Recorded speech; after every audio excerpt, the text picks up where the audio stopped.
አብ ወወልድ ወመንፈስ ቅዱስ አሐዱ አምላክ አሜን። የልዑል እግዚአብሔር ቤተሰቦች፣ የእናታችን የእመቤታችን የቅድስት ድንግል ማርያም ወዳጆች እንደምን አመሻችሁ። አሜን። በምህረት በቸርነቱ እስከዚህ ሰዓት ያደረሰን የአባቶቻችን አምላክ ልዑል እግዚአብሔር ስሙ የተመሰገነ ይሁን። እግዚአብሔር አምላካችን በመካከላችን ተገኝቶ እንዲያስተምረን እንዲመክረን ቅዱስ ፈቃዱ ይሁንልን። እንደምናውቀው በያዝነው አብይ ጾም በአባታችን በቅዱስ ያሬድ አማካኝነት እያንዳንዱ ሳምንታት ስያሜ አላቸው እና ከነዚህ ሳምንታት ምኩራብ ተብሎ በሚጠራው ሳምንት ላይ ያለነው እስከ ሳምንቱ ፍጻሜ ድረስ እስከሚመጣው ሰንበት ድረስ ያለው በቤተክርስቲያን ምኩራብ ተብሎ ይጠራል። የዚህ ስያሜ መነሻ የዮሐንስ ወንጌል ምዕራፍ 2 ከቁጥር 13 እስከ 25 ድረስ ያለው የመጽሐፍ ቅዱስ ታሪክ ነው። ስለዚህ ምኩራብ በሚል መነሻነት እንማራለን ማለት ነው። እግዚአብሔር አምላካችን እንዲያስተምረን እንዲመክረን ቅዱስ ፈቃዱ ይሁንልን።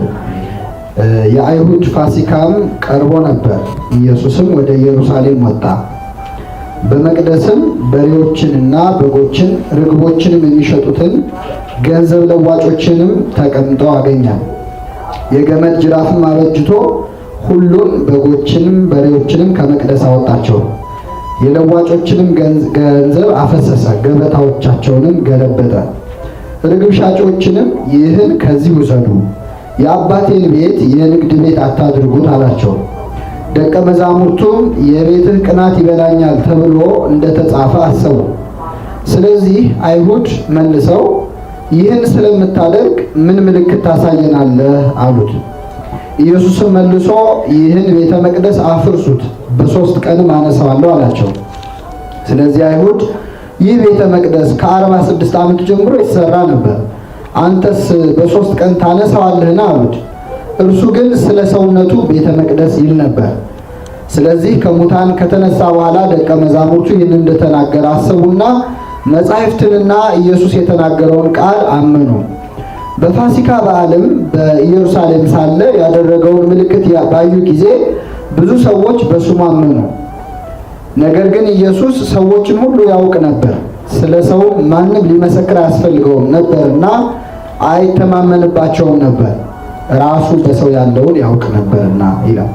እንግዲህ ቀደም ሲል ያነበብነው ታሪክ ነው የምኩራብ ብለን በዚህ ሳምንት የምናስበው። በወንጌልም በቅዳሴው በዕለተ ሰንበት የተነበበው ቀደም ሲል ያነበብነው ክፍል ነው። እንግዲህ በጌታችን አንጽሖተ መቅደስ ወይም ቤተ መቅደስ የማንጻት ስራ እና ውጡ ብሎ ያስወጣው 2 ጊዜ ነው። የመጀመሪያው አሁን ያነበብነው ነው። ሁለተኛ ደግሞ ማቴዎስ ወንጌል ምዕራፍ 21 ላይ የምናገኘው በዕለተ ሆሳዕና በአህያና በውርንጫይቱ ላይ አድርጎ ወደ ኢየሩሳሌም ከገባ በኋላ በድጋሚ አንጽሖተ መቅደስ አድርጓል። ስለዚህ ስንት ጊዜ ነው ቤተ መቅደስ ያጸዳው? 2 ጊዜ ነው። ይሄ እንግዲህ የመጀመሪያው ነው። ጌታችን ከተጠመቀ ጀምሮ እስኪሰቀል ድረስ 4 ፋሲካዎች አልፈዋል። 4 ፋሲካዎች አልፈዋል። ከነዚህ ከ4ቱ ፋሲካዎች የመጀመሪያው ፋሲካ ያሁኑ ነው። የአይሁድ ፋሲካ ቀርቦ ነበር ነው የሚለው። ከዚህ በኋላ ደግሞ የመጨረሻው ፋሲካ 4ኛው ፋሲካ ላይ ጌታችን ይሰቀላል። 4 ፋሲካዎች አልፈዋል ማለት ነው ከተጠመቀ ጀምሮ እና የመጀመሪያው ፋሲካ ከተጠመቀ በኋላ የመጀመሪያው ፋሲካ በዓል ላይ ነው። ምን ይላል ሲጀምር? የአይሁድ ፋሲካ ቀርቦ ነበር ይላል። የእነማን ፋሲካ? የአይሁድ። የመጀመሪያው የዚህ ታሪክ ትምህርት የሚጀምረው ከዚህ ነው። በብሉይ ኪዳን ስለ ፋሲካ በዓል ስናነብ በዓልነቱ የእግዚአብሔር እንደሆነ ነው የሚናገረው መጽሐፍ ቅዱስ። ገና ሲጀመር እንግዲህ ፋሲካ ማለት እስራኤላውያን ከግብጽ ባርነት ነፃ የወጡበት ነው። ያንን የእግዚአብሔር ፋሲካ ብላችሁ አክብሩት ተብሎ ተነግሯቸው። ስለዚህ በብሉይ ኪዳን የፋሲካ በዓል ሲከበር ሲጠራ በዓሉ ራሱ የእግዚአብሔር ፋሲካ እየተባለ ነበር የሚጠራው። አሁን ግን የእነማን ፋሲካ ነው? የእነማን? የአይሁድ። እግዚአብሔር በኃጢአት ምክንያት ከህዝቡ ጋር ሲጣላ የራሱን በዓል የህዝቡ በዓል ያደርገዋል። ስለዚህ አስቀድሞ የእግዚአብሔር ፋሲካ ተብሎ ይጠራ የነበረው የከበረው በዓል በእነሱ ኃጢአት ምክንያት የእነማን ፋሲካ ተባለ? የአይሁድ ፋሲካ። እግዚአብሔር በዓልን የሚጸየፍበት ጊዜ አለ። በትንቢተ ኢሳይያስ ምዕራፍ 1 ላይ በዓላችሁን ጠልቼዋለሁ፣ የምታቀርቡልኝን መስዋዕትን አልፈልግም፣ የዕጣናችሁንም ሽታ ከኔ አርቁ፣ የምታቀርቡትንም ቁርባን አልፈልግም። በትንቢተ አሞጽ ላይ ደግሞ የዝማሬውንም ሁሉ ሲጸየፍ እናገኛለን። የዝማሬህን ጩኸት ከኔ አርቅ አታደንቁረኝ ብሎ ሲናገር እንዲህ ከመባል ይሰውረን። እግዚአብሔር በኃጢአት ምክንያት ሲመረርብን የሱን በዓል የኛ በዓል ያደርጋል። ስለዚህ እግዚአብሔርና ሕዝቡ ተራርቀው ስለነበር የአይሁድ ፋሲካ ቀርቦ ነበር ብሎ በአይሁድ ስም ጠራው በዓል። በዚህ በዓል ላይ ኢየሱስ ወደ ኢየሩሳሌም ወጣ። በመቅደስም በሬዎችን፣ በጎችን፣ ርግቦችን የሚሸጡትን ገንዘብ ለዋጮችንም ተቀምጠው አገኘ። በቤተ መቅደስ ውስጥ ንግድ እየተደረገ ነበር። ቤተ መቅደሱን ለንግድ የመረጡት አይሁድ ለምንድን ነው? የመጀመሪያው ቤተ መቅደስ ውስጥ መነገድ ቀረጥ ያስከፍላል። እንኳን የዛኔ እኛም ሀገር አሁን በቤተ ክርስቲያን ቀረጥ አትከፍሉ ማለት። ስለዚህ ከመቅደሱ ተጠቅቶ መነገድ ያዋጣ ነበር። ቦታም አያስፈልጋቸውም፣ የሚከፍሉትን ክፍያ የለም። ስለዚህ ቤተ መቅደስ ውስጥ ንግድ አድርገው ዋናው ጉዳይ ንግድ ሆኖ ነበር። በመጨረሻ ላይ አገልግሎቱ ቀርቶ ነጋዴዎች ሆነው ነበር። የሚያስደንቀው ሁለት አይነት ነው የንግዱ መንገድ። አንደኛው እንስሳት መሸጥ ነው። ሶስት አይነት እንስሳት፣ አንደኛው በሬ መሸጥ፣ ሁለተኛ በግ ወይም ፍየል፣ ሶስተኛ ደግሞ ርግብ። እነዚህ እንስሳት በብሉይ ኪዳን ለእግዚአብሔር መስዋዕት ሆነው የሚቀርቡ ነበር። አንድ ሰው አቅም ካለው በሬ ለእግዚአብሔር ለኃጢአት ስርየት መስዋዕት አድርጎ ያቀርባል። ያ ካልቻለ ደግሞ በግ ያቀርባል። ከዛም ካልቻለ ደግሞ ምን ያቀርባል? ርግብና ዋኖስ ያቀርባል። ጌታችን ከድሆች ወገን ስለነበር በሕፃንነቱ ያቀረበው መስዋዕት ምንድን ነው? ርግብ ነበር። አቅማቸው ከማይችለው ነበር የተመደበው። ስለዚህ በቤተ መቅደስ ውስጥ እነዚህን የመስዋዕት እንስሳት ይሸጡ ነበር። ሁለተኛው ገንዘብ ለዋጮች ነበሩ። ገንዘብ ለዋጮች ማለት የሚመነዝሩ ማለት። እንግዲህ እንደምናውቀው አይሁዳውያን ያልተበተኑበት ሀገር የለም። በስደት ብዙ ሀገር ተበትነው። ስለዚህ በዓል ለማክበር በዓመት አንድ የሚመጡት በምን በዓል ላይ? በፋሲካ በዓል። በፋሲካ በዓል ሲመጡ ደግሞ ሲሰሩ የነበሩባቸው ወይ ሲኖሩ የነበሩባቸው ሀገራትን ገንዘብ ይዘው ይመጣል። ምን ያስፈልጋቸዋል? ምንዛሬ። ስለዚህ ቤተ መቅደሱ ባንክም ሆኖ ነበር ማለት። እዛው ገንዘብ የመለወጥ ስራ ይሰሩ ነበር። በቤተ መቅደስ ውስጥ ንግድ። መቅደሱ በእንስሳት ቆሻሻ፣ በእንስሳት እድፍ ሸቶ ነበር። መቅደስ መሆኑ ቀርቶ ማለት ነው። እና የሚሰማው ዕጣን ሳይሆን ጸሎት ሳይሆን የእንስሳት ጩኸት ነበር። የገንዘብ ልውውጥ፣ ጭቅጭቅ፣ በዚህ ለውጥልኝ በዚህ ለውጥልኝ የሚል ጭቅጭቅ ነበር። ስለዚህ ቤተ መቅደሱ ሙሉ የንግድ ቦታ ሆኖ ነበር ለጌታችን የጠበቀው። ለመጀመሪያ ጊዜው ነው ያየው አይደለም። ለመጀመሪያ ጊዜ በ12 ዓመቱ ወደ ቤተ መቅደስ አልመጣም? መጥቷል። የዛን ጊዜ ይሄንን አይቷል አላይ? አይቷል። ግን የዛን ምንም አይነት እርምጃ አልወሰደም። ለምን? በ12 ዓመቱ ጅራፍ አበጅቶ ውጡ ቢል የሚሰማው ይሄንን ሕፃን ብለው ተቀብሎ ሊገርፉት ይችላል አይደል? ስለዚህ ጊዜ አለው እግዚአብሔር፣ የሥራ ጊዜ አለው። አይቶ ታግሶ በ12 ዓመቱ ዝም ብሎ አሁን ግን ወደ ቤተ መቅደስ ሲገባ ጅራፍ አበጅቶ ይላል። ሐዋርያቱን ያበጁት እንግዲህ አለቃ እና ጭፍሮች ቢኖሩ ጭፍሮች የሰሩት ለአለቃው ይሰጣል። ስለዚህ ሐዋርያት ያበጁት ጅራፍ ነው። ጌታችን ያንን ይዞ አስወጣ ከቤተ መቅደሱ። በቤተ መቅደስ ውስጥ እንደው ወደ ሌላው ነጥብ ከመሄዳችን በፊት በቤተ መቅደስ ወይም በቤተ ክርስቲያን ንግድ መነገድ እንዴት ነው የሚታየው በሃይማኖት? እንግዲህ እነዚህ ሰዎች እየሸጡ ያሉት መስዋዕትም የሆነው ማለት እንስሳ ነው እየሸጡ ያሉት ለቤተ መቅደስ አገልግሎት የሚውል ነገር። እኛም ዛሬ እንሸጣለን። ጧፍ አይሸጥም፣ ዕጣን አይሸጥም፣ ዘቢብ አይሸጥም። የሚውለው ለምን አገልግሎት? ለቤተ መቅደስ። ታዲያ አይሁድ ከሰሩት እኛ ምን የተለየ ሰራን? አጥፍተናል ወይ? እግዚአብሔር የተቃወመው መስዋዕቱን ለመስዋዕት የሚሆኑትን ማዘጋጀታቸው አይደለም። በሂደት እነዚህ ሰዎች ጥቅም አይናቸውን ስላሳወረው አገልግሎቱን የሚመዝኑት ራሱ ከነሱ በገዛ ነው። ለምሳሌ አንድ ሰው መስዋዕት ሊያቀርብ ቢመጣ በሬ እየነዳ ከሀገሩ ቢመጣ ያዩትና ያንን በሬ አንድ እንከን ያወጡለታል። ይሄ አይሆንም፣ ለቤተ መቅደስ አይመጥንም። ታዲያ ምን ላድርግ? ከዛ ድረስ መጥቼ ካለ ምንድነው መፍትሄው? ከዚሁ ግዛ። ረጅም መንገድ ነድቶ በሬ ያመጣ ሰው መቼስ በመንገድ ብዛት በሬው ሊደክም ሊከሳ ይችላል። አይ የከሳ ነው፣ ሁለቱን በአንድ እንለውጣቸው፣ ወይ ሁለት ፍየል ወይም ሁለት በግ እንስጥና አንዱን በሬ እንቀበል እያሉ ንግድ አድርገውት ነበር። ስለዚህ ለቤተ መቅደስ ይመጥናል ወይስ አይመጥንም ሳይሆን መስዋዕቱን የሚመዝኑት ለነሱ ንግድ ያዋጣል ወይስ አይዋጣም።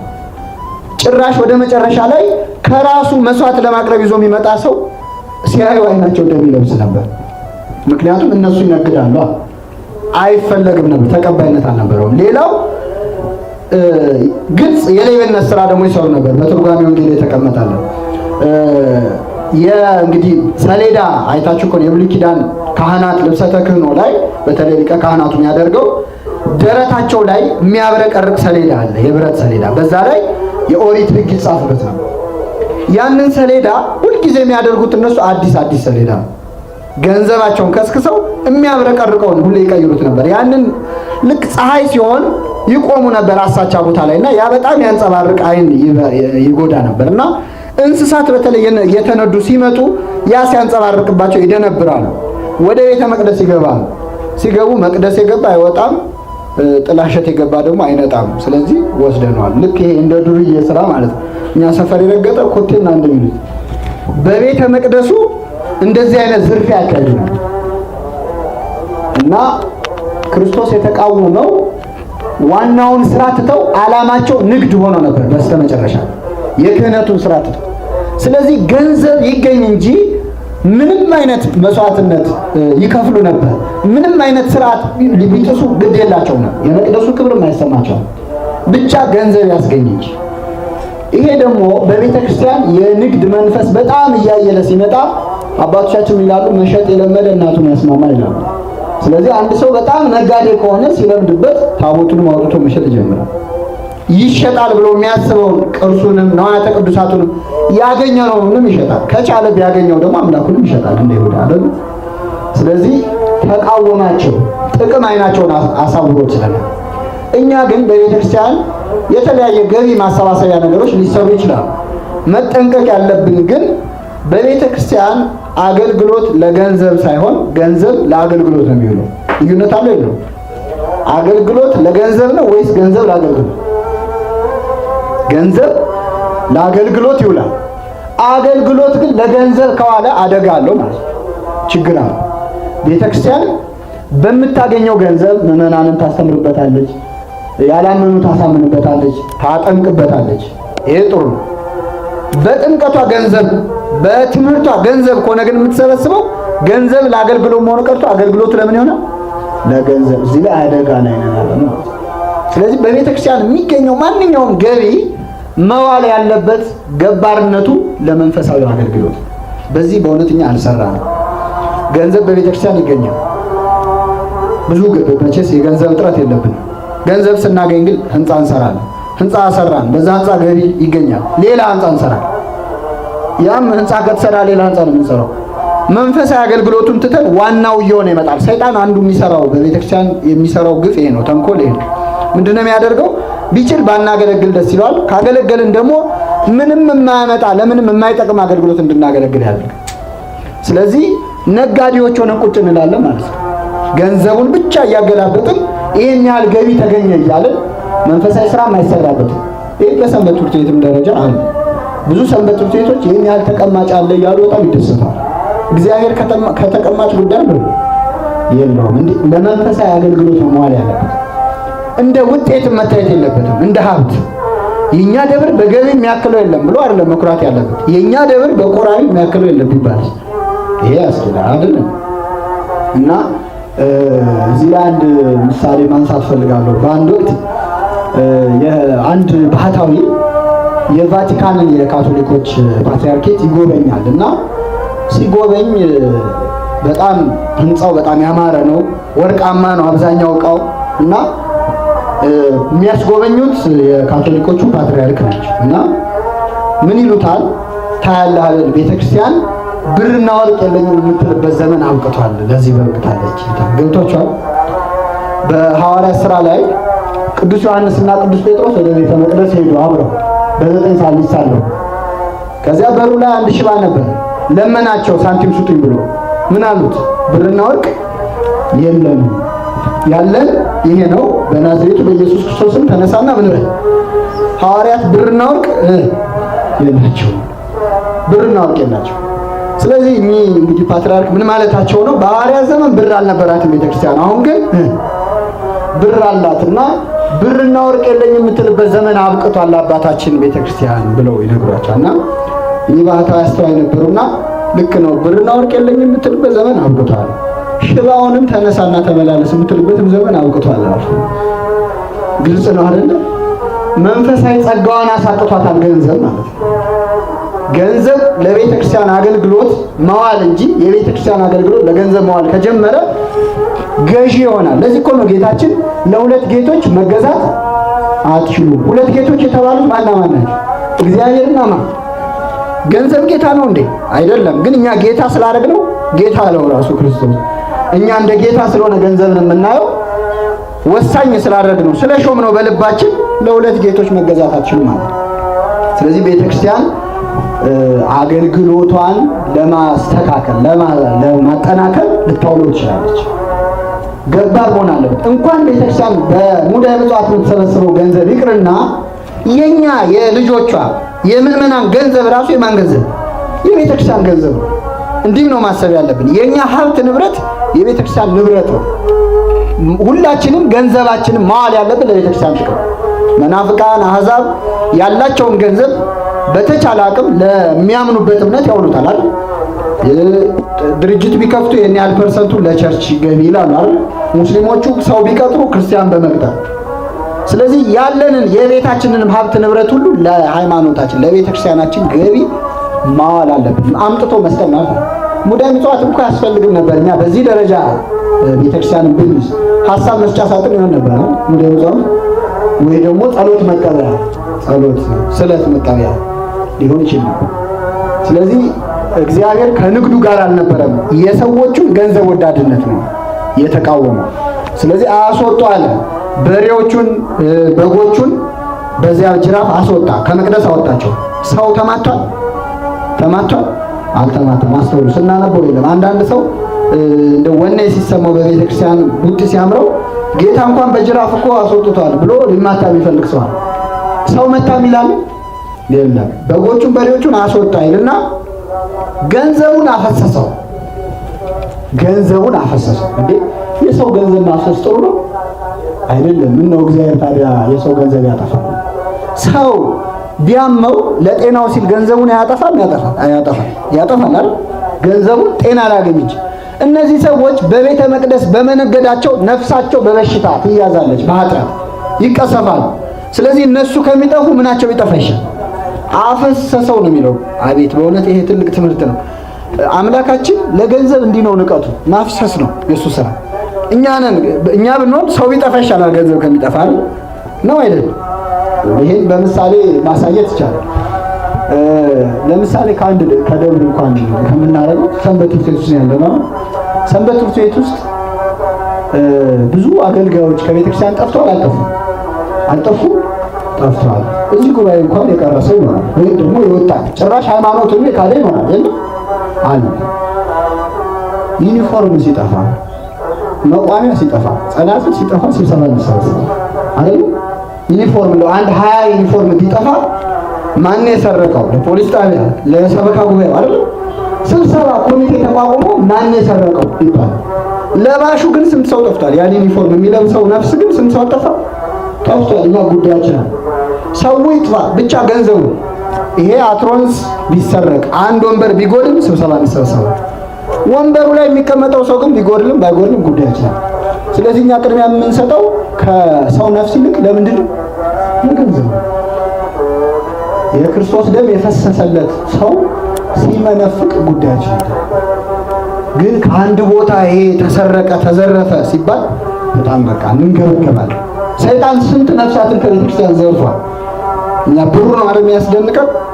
ስንት ነፍሳትን ዘርፏል ከቤተክርስቲያን በክህደት የወሰዳቸው በጣም ብዙ ሰዎች አሉ። ስለዚህ አስተሳሰባችን ራሱ መስተካከል አለበት ነው። ለገንዘብ የምንሰጠው ቦታ የኛ መምህራችን የኛ አርአያችን ማን ነው? ራሱ ክርስቶስ ነው አይደል? ገንዘቡ ምን አደረገው? አፈሰሰው። እነሱ ከሚጠፉ ገንዘቡ ምን ይበል? ይጥፋ። አያችሁ፣ በቃ የሰው ነፍስ ነው ቅድሚያ የሚሰጠው። ገንዘቡን አፈሰሰው። ርግብ ሻጮችንም ይህን ከዚህ ውሰዱ አላቸው። ርግብ ሻጮቹን ርግቦቹን እየገረፈ አስወጣ ይላል አይደለም። ርግብ ሻጮቹን አንሱ ውሰዱ። ለምን አለ? በሬውን መጥቶ እንዳስወጣ ለምን ርግቡን አልተማተ? ርግብ በጅራፍ ብትመታ ተተርፋለች? ስለዚህ እነዚህ ሰዎች ርግባችንን ገሎ ነው የሰቀልነው ሊሉ ነው በኋላ አይደለም። ስለዚህ ማንን መምታት፣ ማንም ማፍሰስ፣ ማንን ደግሞ አውጡ ማለት እንዳለበት ያውቃል። ስለዚህ እነዚህ ደግሞ አውጡ አለ። አቅም አይቶ ነው እግዚአብሔር የሚገስጸው። እኛ እንደ ርግብ ያለ አቅም ያለው ላይ ተግሳጽ አውርደን ያጠፋነው እሱ አለ፣ ኃይለ ቃል ተናግረን። ስለዚህ አስወጣቸው። እንግዲህ አወጣጡ እንዲሁ ከላይ ስናየው ነው እንጂ በዚህ ውስጥ በጣም ብዙ ሊነግረን የፈለገው ነገር አለ አምላካችን። ሊቃውንት ብዙ አቅጣጫ ይተውታል። አንደኛ በሬውን በጉንና ርግቦቹን አስወጣን ይላል። እነዚህ እንስሳት በብሉይ ኪዳን ለምንድን ነበር የሚውሉት? ለመስዋዕት ይውላል። ስለዚህ የኦሪት መስዋዕቶች ናቸው። አስወጣቸው ከመቅደሱ ማለት የኦሪት መስዋዕት አለፈ። አሁን የኦሪት መስዋዕት ማን ነው? ራሱ ነው። ስለዚህ እኔ መጥቻለሁ፣ የምሰዋው እኔ ነኝ። እነዚህን አስወጡ ማለት ነው። ግልጽ ማለት በይፋ እንስሳቱን ከመቅደሱ አስወጣ ማለት የእንስሳ መስዋዕት አብቅቷል። መስዋዕት ኦሪት አለፈ። መስዋዕት ሐዲስ የአዲስ ኪዳን በግ ልሰዋ የመጣሁት እኔ ነኝ ማለት ነው። ራሱ ክርስቶስ በግ አይደለም? የዓለምን ኃጢአት የሚያስተሰርይ የእግዚአብሔር በግ ነው። የእግዚአብሔር በግ ይለዋል። በግ የሚወለደው በረት ውስጥ እንደሆነ ክርስቶስ የት ነው የተወለደው? በረት ውስጥ ነው። የዛሬ ሳምንት ደግሞ ታነቡታላችሁ። የመጻጉዕ ተብሎ በሚሰየመው ሳምንት በኢየሩሳሌም በበጎች በር በኩል አልፎ ነው አይደል የመጣው? በምኖች በር? እሱ ምን ስለሆነ? በግ ስለሆነ በግ ነዋ። ስለዚህ በበጎች በር በኩል አለፈ። ከዛ በኋላ ወደ መስዋዕቱ ነው የሚሄደው። በጎች በሚገቡበት ገባ። እንደውም አንድ ነገር እዚህ ላይ መጨመር እንችላለን። ታስታውሱ ከሆነ በዕለተ ዓርብ በጥፊ ሲመታው አንድ ሰው የዛሬ ሳምንት የምናየው ድውይ ራሱ ጌታ ያዳነው የተማተው ሲመታው ስለምን ትመታኛለህ? ክፉ ተናግሬ እንደሆን መስክርብኝ፣ መልካም ተናግሬ ግን ከሆነ ለምን ትመታኛለህ ብሎት ነበር። ይህ ለምንድን ነው የተደረገው? በብሉይ ኪዳን አንድ በግ ለመሰዋት ወደ ቤተ መቅደስ ይመጣል። ሲመጣ ይህ በግ በእርግጥ ለመስዋዕትነት ብቁ ነው ወይስ አይደለም የሚለውን ካህኑ ያረጋግጣል። ከሊቀ ካህናቱ ፊት ከመቅረቡ በፊት ያየዋል። ነውር የሌለበት መሆኑን፣ ጸጉሩ አሮ ከሆነ፣ እግሩ ላይ ችግር ካለ፣ ቀንዱን የከረከረ ከሆነ ያየዋል። ንጹህ ከሆነ ማህተም የሚመቱበት ማህተም አለ፣ ይመታበታል። ንጹህ ካልሆነ ግን እየገረፈ ያባርረዋል። አንዴ ከተመታበት በኋላ ግን ያንን በግ የሚነካው የለም። እየሰማችሁ? አንዴ ያ በግ ንጹህ መሆኑ ከተረጋገጠ አንዴ ይመታል፣ ማህተም ይመታበታል። ከዛ ወስደው ለሚሰዋው ይሰጡታል። ከአንዴ በኋላ ግን ምን አይደለም አይመታም። ከአንዴ በኋላ የሚመታው ምን ሲኖርብን? ችግር ሲኖርብን ነው። ጌታችን ምን አለ? በጥፊ መታው። ክፉ ተናግሬ ከሆነ ስለ ክፉ መስክርብኝ፣ ለምን ትመታኛለህ አለው። ምን ማለት ነው? ሊሰዋ ነው የመጣው፣ እሱ በግ ነው አይደለ? ስለዚህ የዚህን ሰውዬ ጥፊ እንደ ማህተም ቆጥሮታል።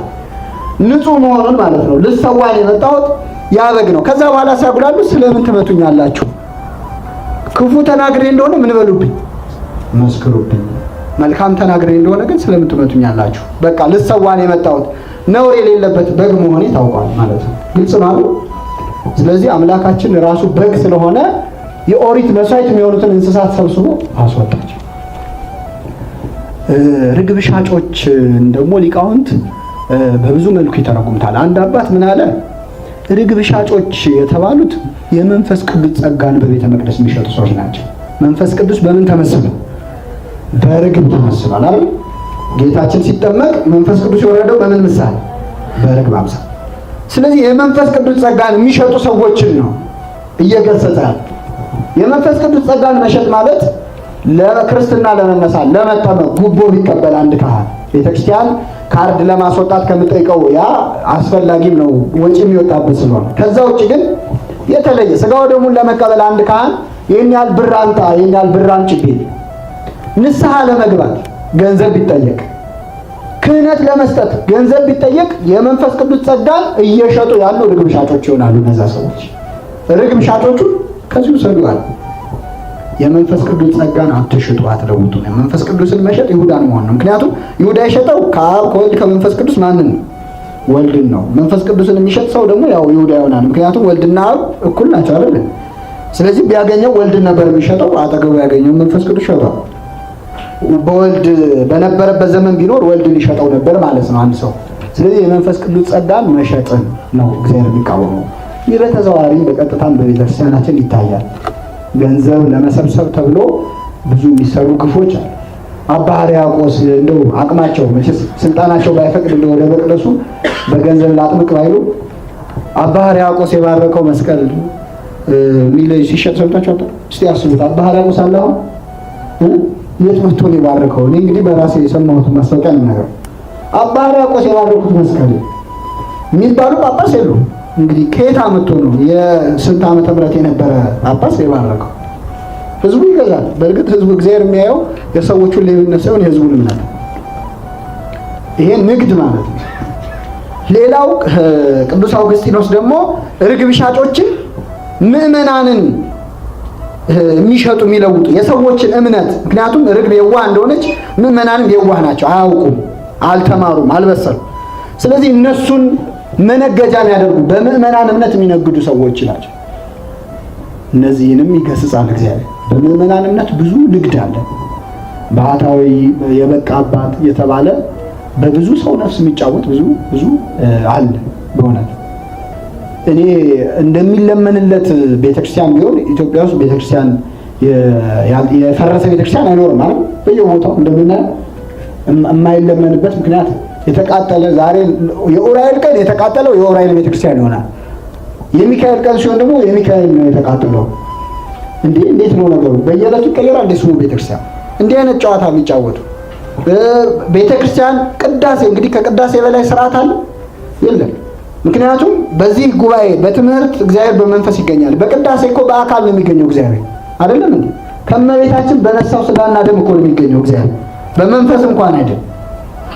ቅዳሴ የተቀደሰ ውጭ ቆመው ወዮላችሁ እንዲህ እያደረጉ ነው ካህናቱ ጳጳሳቱ። አሁን ደግሞ እንደ ህትመት ዳሰሳም አድርጓቸዋል። መጽሔቶች ይዘረጉና የሰባኪያን ምናምን የሚመለከት መጽሔት እየወጣ ነው አይደለም የቤተክርስቲያን ጉድ። ስለዚህ ያን ይደረድራሉ። በቴሌቪዥን አንድ የህትመት ዳሰሳ የሚል ዝግጅት ታውቃል። አሁን ባህታውያን እንደሱ ጀምሯል። ይሄው በዚህ መጽሔት ላይ ሚዲያ ሪቪው አለ እንደ በቤተክርስቲያን ባህታዊ እንደዚህ ነው እንደሚሰራ። ከዛ እቺ ይባላል ለባትሪ ይባላል። ከባትሪ በላይ የሚገዛ ገንዘብ ይሰብስብ። ይሄ በየዋሃን ምዕመናን መነገር ነው። በየዋሃን ምዕመናን አባቶቻችን ገንዘብን አጥብቀው ይሸሹት ነበር። ቅዱስ ጴጥሮስ ሲሞን መጥቶ ያ ጠንቋዩ ገንዘብ ልስጥህና እኔ እጄን የጫንኩበት ሰው መንፈስ ቅዱስ እንዲያድርበት እስቲ ፍቀድልኝ አለ። ሊገዛ ማለት ነው ገንዘብ። አንተ ከገንዘብ ጋር አብራችሁ ጥፉ ነው ያለው። የእግዚአብሔርን ጸጋ በገንዘብ ልገዛ ትፈልጋለህ? ከገንዘብ ጋር አብራችሁ ጥፉ ብሎ አስደንግጦታል። አሁን ግን አንልም። ገንዘብ እስካለው ድረስ ብዙ ቦታ ይሰጠዋል። ይሄ በጣም የሚያሳዝን የቤተ ክርስቲያን ችግር እና ገንዘብ ያለው ሰው ደግሞ ገንዘቡ እዚህ ምድር ላይ ብቻ ነው። በዚህ ምድር ባለጸጎች የሆኑ ይላል ቅዱስ ያዕቆብ። ቤት በዚህ ብቻ ቤተ ክርስቲያን የዚህ ዓለም ናት እንዴ? የዛኛው ዓለም ናት። የዛኛው ዓለም ወኪል የሆነችው ቤተ ክርስቲያን የዚህን ዓለም ሀብት ማድነቅ የለባትም እና ይሄ ቤተ ክርስቲያንን ማዋረድ ጭምር። ስለዚህ በምዕመናን ሀብት መነገር ነው። ሌላው በሬን የሚገርማችሁ በሬን አስወጣ የሚለው ደግሞ በሌላ መልኩ ሲታይ ሰዎች በዚያን ዘመን ወደ ቤተ መቅደስ የሚሄዱት እንግዲህ ወደ ቤተ መቅደስ የሚሄደው ከማን ጋር ለመገናኘት? ከእግዚአብሔር ጋር። በዛን ዘመን ግን ቢያንስ 4 ሌላ ምክንያቶች አሉ። ወይ ከእግዚአብሔር ጋር ለመገናኘት ነው፣ ወይ ምንዛሪ ፍለጋ ነው፣ ወይ በግ ወይ በሬ ወይ ርግብ ለመግዛት 4 ምክንያት አለው። ስለዚህ ህዝቡ በሬ በተለይ ድግስም ሲኖርበት ምናምን የሚገዛው ረከስ የሚልበት ነው ቤተ መቅደስ ነው። ስለዚህ ወደ ቤተ መቅደስ በሬ ሊገዙ ሄዱ ነበር። ጌታችን አስወጣ። በሬ ሊገዛ የሚሄድን ሰው ሊቃውንት እንዴት አድርገው ፈተውታል? ሰባኪያንን፣ ሰዎችን፣ መምህራንን ብሎ የሚሄድ ሰው ግለሰቦችን የሚከተል ሰው በሬ ሊገዛ የሚሄድ ይመስላል። በሬ የተባሉት መምህራን ናቸው። ግራ ሊገባችሁ ይችላል። በሬ ይባላል የሚያገለግል ሰው፣ ሰባኪ፣ መምህር። ቅዱስ ጳውሎስ ምን አለ? የሚያበራየውን በሬ ምን አትበለው፣ አፉን አትሰረው። የሚያበራየውን በሬ አፉን አትሰረው ማለት በሬ እንግዲህ በሚያበራይ ሰዓት በእግሩ እየረገጠ እህሉን በሚያበራይ ሰዓት አፉን አስሮ እንዲያበራይ ማድረግ ግፍ ነው። ከዛ ትንሽ እየበላ ግን ከሆነ ኃይል ይኖረዋል፣ ስራውን ይሰራል። ስለዚህ ቅዱስ ጳውሎስ ምን አለ? በሬ እንደዚህ ከሆነ ለበሬ ትእዛዝ የተሰራው እኛ እንደ በሬው ነን፣ እያረስናችሁ ነው ያለነው በወንጌል በወንጌል እርሻ ላይ ምዕመናንን እያረስን ያለን ሰባኪያን መምህራኖቻችሁን አፉን አትሰረው ስለሚል የሚያስፈልገውን ነገር ልታሟሉ ይገባል። እኔ ግን ይህንን ብዬ እንኳን ገንዘብ ስጡኝ አላልኩም፣ ድንኳን እየሰፋው እየኖርኩ ነው ያለው ቅዱስ ጳውሎስ። ለራሱ ጥቅም አይደለም ይሄን የተናገረው፣ ለሌሎች ግን መንገድ ከፈተ። ራሱ ሰባኪው የሚያበራየውን በሬ አፉን አትሰረው ብሎ መናገር የለበትም። እየሰማችሁ ሰባኪው ራሱ የሚያበራየውን በሬ አፉን አትሰረው ይላል። ስለዚህ ሊሰጠን ይገባል አበል ምናምን ቢል ይሄ ያሳፍራል። ምክንያቱም የሚያበራየው በሬ ነው እንዴ አፌን አትሰሩት ብሎ የሚጠይቀው? በሬው ነው እንዴ የሚጠይቀው? አይደለም። ሰዎቹ አስበው አይ እያበራየ ነው ይደክመዋል እየበላ ያበራይ እንጂ ብለው አፉን ይገልጡታል እንጂ በሬው እያበራየው ነውና አፌን አትሰሩት አይልም። በሬ ስለሆነ ሰባኪው ማገልጋዩም እንዴ ገንዘብ ይሰጠን እንጂ እንዲደረግልን እንጂ ከሱ አፍ መውጣት የለበትም። የሚያሳርሱት ሰዎች ግን አስበው እንደዛ ማድረግ አለባቸው። ግልጽ ነው አይደል? ስለዚህ በበሬ የተመሰሉት መምህራን ናቸው። በሬን ለመግዛት መሄድ ማለት ግለሰቦችን ተከትሎ መሄድ ተደርጎ ይተረጎማል። ይህንንም አስወጣ። በዚህን ጊዜ ይላል ጌታችን በቤተ መቅደሱ የማንጻት ስራ ሲሰራ ምን አለ? ይህን ከዚህ ውሰዱ፣ የአባቴን ቤት የንግድ ቤት አታድርጉት። የአባቴን ቤት አለ። በሌላ ቦታ ስናነብ ቤቴ ይላል ደግሞ የጸሎት ቤት ትባላለች ይላል። አሁን ደግሞ የማን ቤት አለ? ስለዚህ ቤተ ክርስቲያን ወይም ቤተ መቅደስ የሥላሴ ቤት ናት። የአብም የወልድም የመንፈስ ቅዱስ አንድ ይሄ። ሁለተኛ የአባቴ ቤት ነው እንጂ ያለው የአባታችን ቤት አላለም። አይለያዩ። የአባቴ ቤት ነው እንጂ የአባታችን ቤት ያላለው ለሱ የባህሪ አባቱ ነው፣ ለኛ የምን አባታችን? የጸጋ አባታችን ነው። ስለዚህ የአባቴ ቤት ብሎ ተናገረ። ይሄ ሌላው የሚደንቀን ነገር የብሉይ ኪዳኑን መቅደስ የአባቴ ቤት ብሎ አክብሮታል። አይ አልፎበታል፣ ብሉይ ነው ብሎ አላቃለለው። ስለዚህ ምንም ቢሆን መቅደስን ማክበር ይገባል አይገባም?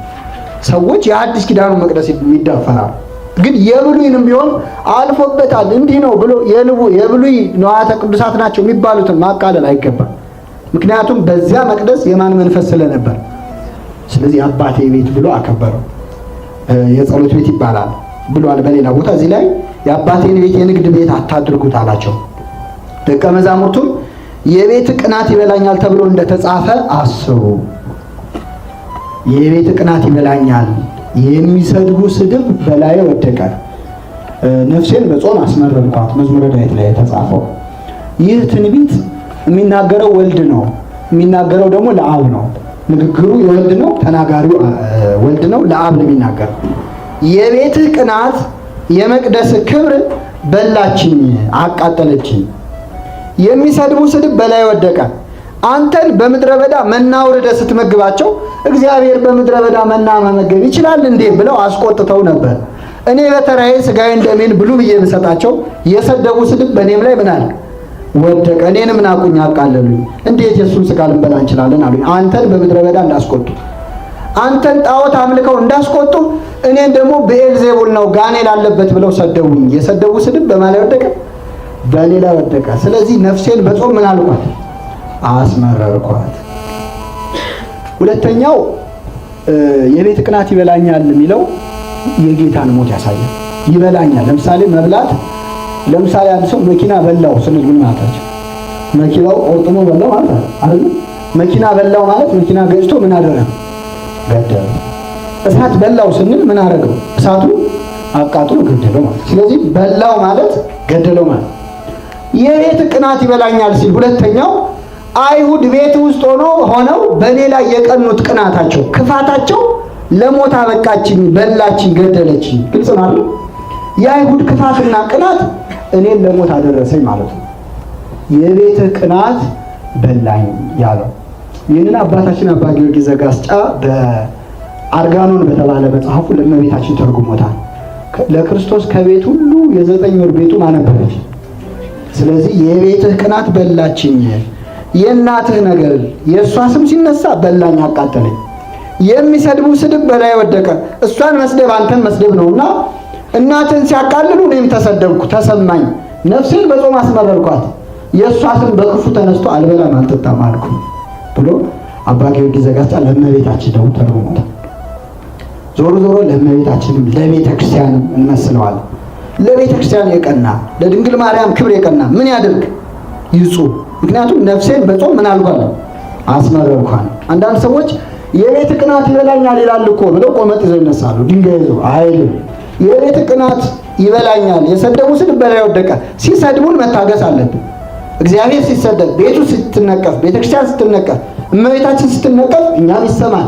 የሰደቧት ስድብ በእኛ ላይ ይውደቅ። ከዚያስ ምን እናድርግ? ነፍሳችንን በጾም እናስመረራት፣ እንጹም። ይሄ ነው እንጂ ሌላ ቁጣ አይደለም። ይህንን ያሰቡት እነማን ናቸው? እንዲህ ተብሎ እንደተጻፈ አሰቡ። እነማን? ሐዋርያት። ልብ አድርጉ። አይሁድ ግን ይህን ስለምታደርግ ምን ምልክት ታሳየናለህ አሉት። ከአይሁድና ከሐዋርያት መጽሐፍ አዋቂ ማን ነው? አይሁድ ናቸው አይደል? ማስታወስ ከነበረባቸው ይህንን ቃል የሚያውቁት እነማን ነበሩ? አይሁድ ነበሩ። አይሁድ የረሱትን ወንጌል ማን ነው መጽሐፍ ሐዋርያት አሳ አጥማጆቹ አስታወሱት። እንዲህ ተብሏል ለካ። አሁን እኮ የተቸገርነው እኛ እናውቃለን የተባልነው የረሳነውን ምዕመናን እያስታወሱን እሳ ይገባሉ። እኛ ሌላ ንግግር መጡና አይሁድ ምን አሉ? ይህን ስለምታደርግ ምን ምልክት ታሳየናለህ? ምን ስልጣን በመባይተ መኑ ትገብር ዘንድ በማን ስልጣን ታደርጋለህ? ምን እስቲ ምን ተአምር ታሳያለህ? አይሁድ ብልጦች ናቸው። ለምን ገርፈህ ታስወጣለህ ቢሉት ምን እንደሚመልስ ያውቃሉ አይደል? እንዴት ቤተ መቅደሱ እንዲህ መሆን ነበረበት ይላል። ስለዚህ አስኬድ ጥያቄውን የአሰራር ጥያቄ ያደረጉት ግልጽ ነው። ለምን አስወጣ ሳይሆን ማን ስልጣን ሰጠ? አሁን ጥያቄው የተደረገውን ትተው አሰራር አላደረጉት። ማን ሾመ? ከሀገረ ስብከት ነው በእኛ ቋንቋ ማለት ደብዳቤ ያለ ከላይ እንደማለት እኮ። ማን ስልጣን ሰጠ? አደረጉት። ጉዳዩ አያስኬድማ። ሁለተኛ ምን አገባህ እኮ ነው፣ አይመለከትም። ምን ተአምር ታሳየናለህ? እንዲህ ለማድረግ አንተ ማን ነህ? ይሄ የአይሁድ ጸባይ ነው። አይሁድ ጥያቄ ሲጠየቁ ጥያቄውን ትተው ሌሎች ጉዳዮች ላይ ያተኩራል። መልስ መስጠት የማይችሉ። በአንድ ወቅት ዕውር ሆኖ የተወለደውን ሰው አገኙት። ደጋግመው ጠየቁት። ይህ ሰው ኃጢአተኛ ነው አሉት። ጌታችንን ክብር ይግባው። ምን አለ? ኃጢአተኛ መሆኑን አላውቅም፣ ዓይኔን ግን ምን እንዳበራው አውቃለሁ። ክርክሩን አልችላሉ። ደጋግመው ሲጠይቁት እንዴ እናንተ ደቀ መዛሙርቱ ልትሆኑ ፈለጋችሁ እንዴ? ለምን ነው ጠይቃችሁ ደጋግማችሁ አለ። ምን አሉት? እኛስ የሙሴ ደቀ መዛሙርት ነን፣ አንተ ዕውር ሆኖ የተወለድክ ለእኛ ታስተምረናለህ አሉት።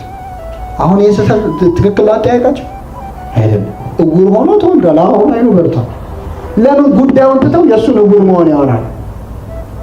አይሁድ ጸባይ ይሄ ዩቱ ፋላስ የሚባላል በሎጂክ ጉዳዩን ትቶ ለምሳሌ ለምን ሲጋራ ታጨሳለህ ተብሎ ሲጠይቅ አንተ ለምን ትጠጣለህ መልስ ነው አይደለም። እኔ ለምንም ልጠጣ አንተ ለምን ታጨሳለህ ለሚለው ምክንያት መልስ መሰረታል።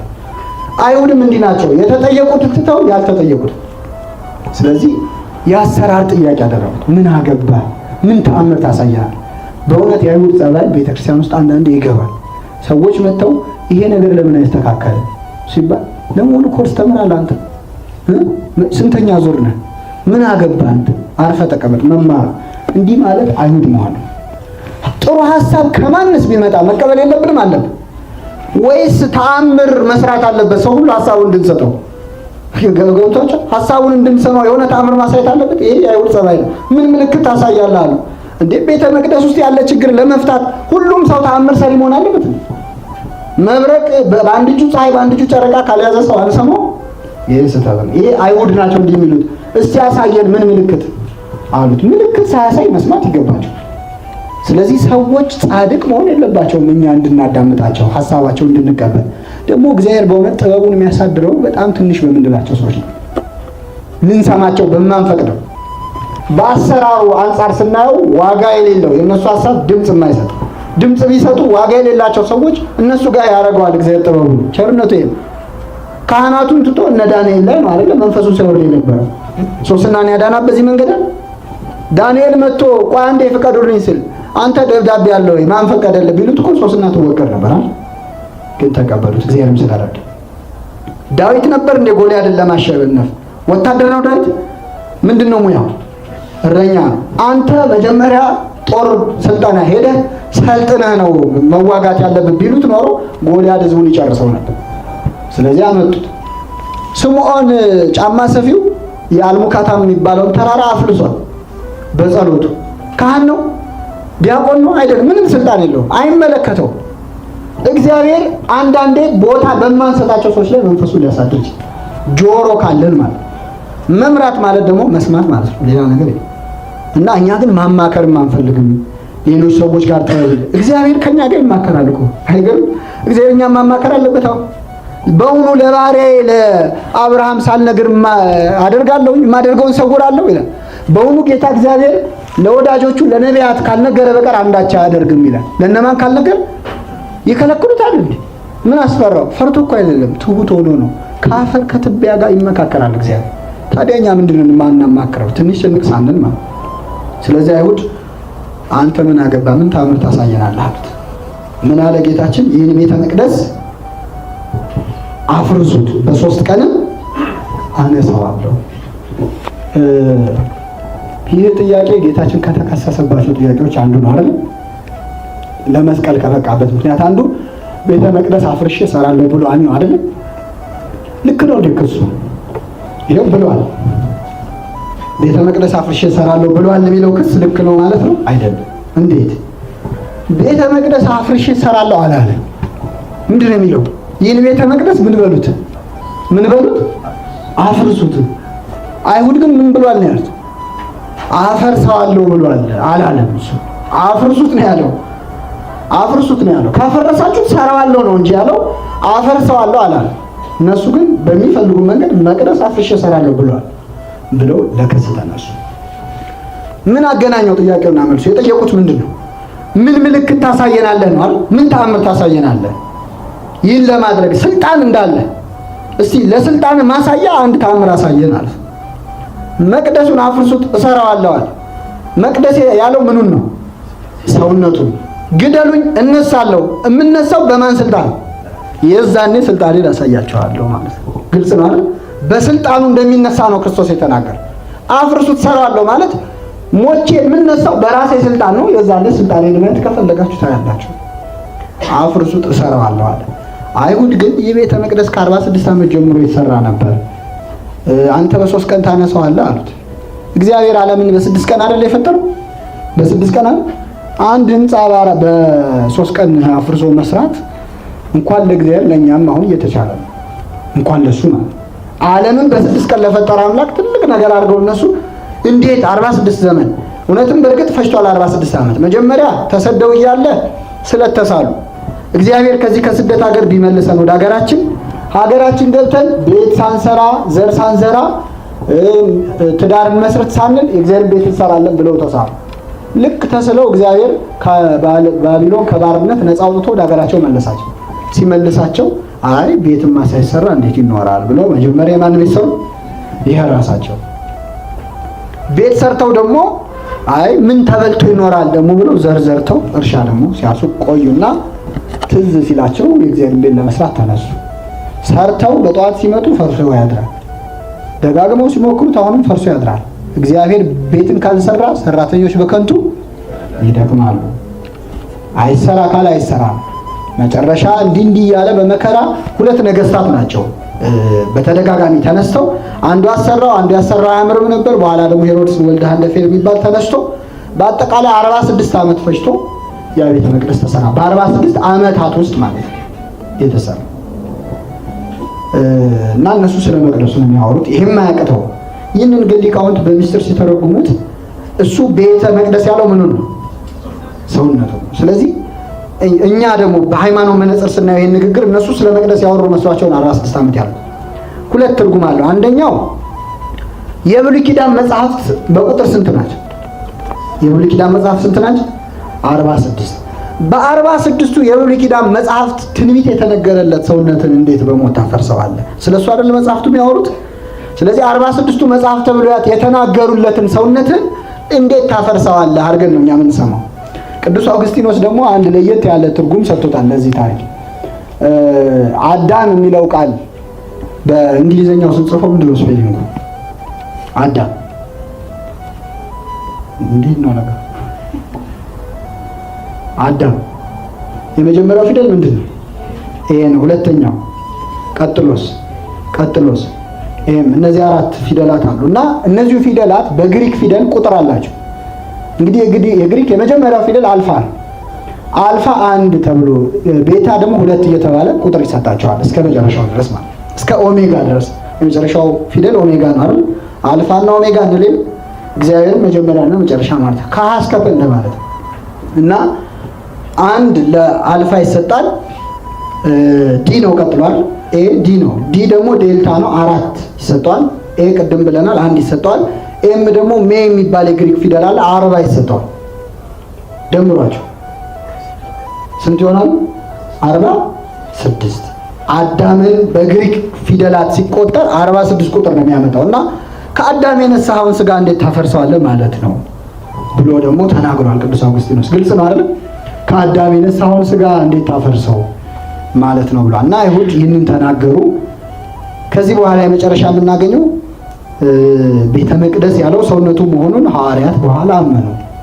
በፋሲካ በዓል በዚህ ወቅት በኢየሩሳሌም ሳለ ያደረገውን ምልክት ባዩ ጊዜ ብዙ ሰዎች በስሙ አመኑ። እንዲህ እንደው መቅደሱን አርበድብዶ በጅራፍ እኮ አጸዳው ብለው ይሄንን ነው መከተል ብለው በስሙ ምን አሉ? አመኑበት። እንዲህ ከሆነማ ለምን አንከተለውም ብለው ብዙ ሰዎች በስሙ አመኑ በቁጥር። ነገር ግን ኢየሱስ ሰዎችን ሁሉ ያውቅ ነበርና ስለ ሰው ማንም ሊመሰክር አያስፈልገውም ነበርና አይተማመንባቸውም ነበር። ራሱ በሰው ያለውን ያውቅ ነበርና ዛሬ እናደረገ ብለው ያመኑበት ነገ ተሰቅሎ ሲያዩት ይክዱታል። ውይ እኛ ኃይል ያለው መስሎ መቅደሱን ሲያስወጣ ይኸው እየተገረፈ ብለው ነገር ይክዱ። ስለዚህ የሰውን ልብ ያውቅ ነበርና ምን አላለባቸው? አልተማመነባቸው። አንድ ሰው ተአምር አይቶ ማመን እንዳመነ አይቆጠርም። በቤተክርስቲያን በመጽሐፍ ቅዱስ ተአምር አይቶ ከማመን ቃሉን ሰምቶ ማመን ይበልጣል። ተአምር አይቶ የሚያምን ሰው ሌላ ተአምር ሲያይ ይክዳል። ሌላ ተአምር ሲያይ ሰይጣን ተአምር ሲያደርግ ሲያይ ይክዳል። አንዳንድ ሰዎች አሉ እንዴ ካዳነኝ ይላሉ። ካዳነኝማ እሱ አምላኬ ነው ይላል። ሰይጣን ይህንን ማድረግ ይችላል አይችልም? ለምሳሌ አንድ ሰው እጁን እንዲቆርጥ መቼስ በደዌ ሁሉ እግዚአብሔር እንዳሰናበተው ዲያብሎስ ነው የሚያመጣው። ለምሳሌ አንድን ሰው አይኑን ቢያጠፋ አንድ አይኑ መልሶ ማብራት ለሰይጣን ይቸግረዋል? እየሰማችሁ ነው? የዘጉትን መክፈት ይከብዳል ለሰይጣን? አይከብድም። በዚህ ፈተና ውስጥ መጽናትና ሃይማኖቱን መጠበቅ ከቻለ ያ ሰው ይድናል። በእውነት እንዲህ ያለ ፈተናዎች በህይወት ውስጥ ይመጣሉ። ተአምር አይተን ምናምን ከሆነ በእንዲህ አይነት ጨዋታ ዲያብሎስ ከሃይማኖት ሊያወጣቸው እጁን ይጠመዝዘውና ይጎዳውና ወይ ሽባ ያደርገውና መልሶ ይፈታው። ያን ሲያገኝ መልሶ ይደሰታል። ቀድሞ ግን ያንን ጤነኛ አድርጎ የፈጠረ ማን ነው? እግዚአብሔር ነው። እሱን ረስቶ የሆነ ሰዓት ተቆልሞ ስለተፈታ ምን ይባላል? አንድ ባለጸጋ ሰው ደስታ የለኝም ይላልና ብዙ ሀብት አለው። በቦርሳው ሙሉ ወርቅ ይዞ ደስታ አጣው ብሎ ተከፍቷልና አንድ ደሃ ሰው መጣ። ምንድን ሆነ ነው? አይ ደስታ የለኝም እኔ ውስጤ ደስተኛ አይደለም።